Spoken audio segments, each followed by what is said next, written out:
The new Patriarch of the Russian Orthodox Church has a KGB past. That story leads off our WorldWatch report. Religious rights watchers say Patriarch Kirill was an agent for the Soviet spy network in his younger days. Russian Orthodox Church leaders voted Kirill to lead the 165 million member church in Moscow this week. Felix Corley of Forum 18 News Service says Kirill's past is the least of the concerns. I think his former role as a KGB agent is less important than his current attitudes, what he would like to do with the Russian Orthodox Church. First of all, he rejects any idea that there's any universality of human rights, that there's any objective kind of code that people around the world should recognize. At home, he is not in favor of ecumenism and links between Christian churches. People are very, very wary about the path that he might take the Russian Orthodox Church on. And let's not forget, there's quite a conservative lobby within the Russian Orthodox Church who believe that all non-Orthodox Christians are heretics and that the Orthodox should have absolutely nothing to do with them. And I think Kirill shares that view to a certain extent. Corley also said that practically every church leader from every Christian church had ties to the KGB in Soviet times.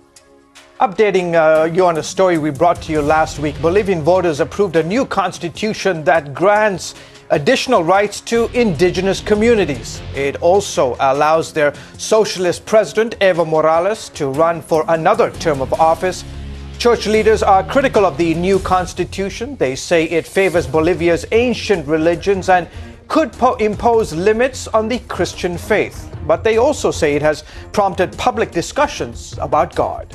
Now, the Christian Evangelical Church is a point of reference. I believe that the Church has provided a balance that was needed for our country. And church leaders also said the fight against the Constitution brought about greater Christian unity. Chinese communities around the world celebrated their New Year January 26th. In Hong Kong, crowds came to see the traditional Dragon Parade. In Singapore, where 75% of the population is Chinese, churches there partnered with the Billy Graham Evangelistic Association to help spread the gospel. Families invited guests to their homes for a meal and to watch the My Hope television special sponsored by the Graham Association. The hosts shared their own spiritual journeys and invited their guests to open their lives to Jesus as well. It's absolutely incredible to see how ordinary church members can be mobilized to reach and evangelize their friends through something like My Hope Singapore. More than 21,000 believers were trained to conduct the home meetings during Christmas and New Year's holidays, and over 200 Singapore churches are following up on the results. Good stuff. The internet, as you know, has been blamed for a whole lot of social ills, but it could be the ultimate mission field. That's right. And a ministry in France is taking the gospel to cyberspace with spectacular results. Dale Hurd has the story from Paris. When Frenchman Eric Salarié designed his first website as a young pastor, the internet was still young, and he remembers how excited he was about 30 web visits a day. I was thinking, 30 people looking at our website, that's amazing. Today, his websites see 1 million visitors a month. Salarié is founder of TopChrétien.com, an internet portal for Christians. He's also founded ConnectedYou.com, or Looking for God, an evangelistic website for non-Christians, which is available in 13 languages. It's a step-by-step presentation of the gospel. So we start with the love of God, and 50 verses of the Bible about the love of God, the fact God loves you and have a wonderful plan for our life. And then we come to Jesus, and it's a step-by-step presentation finishing by a prayer.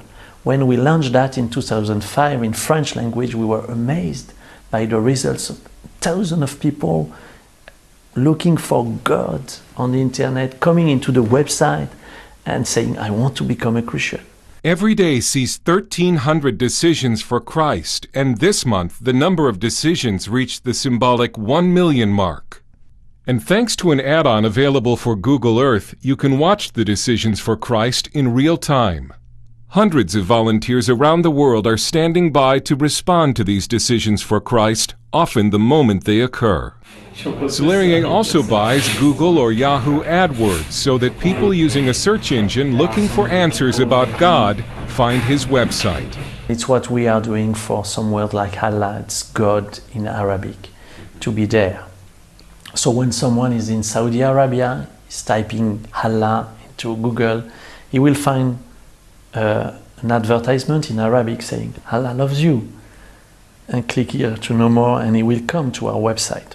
He's also started the English-language web portal godrev.com, where you can see Christian programming, like this one.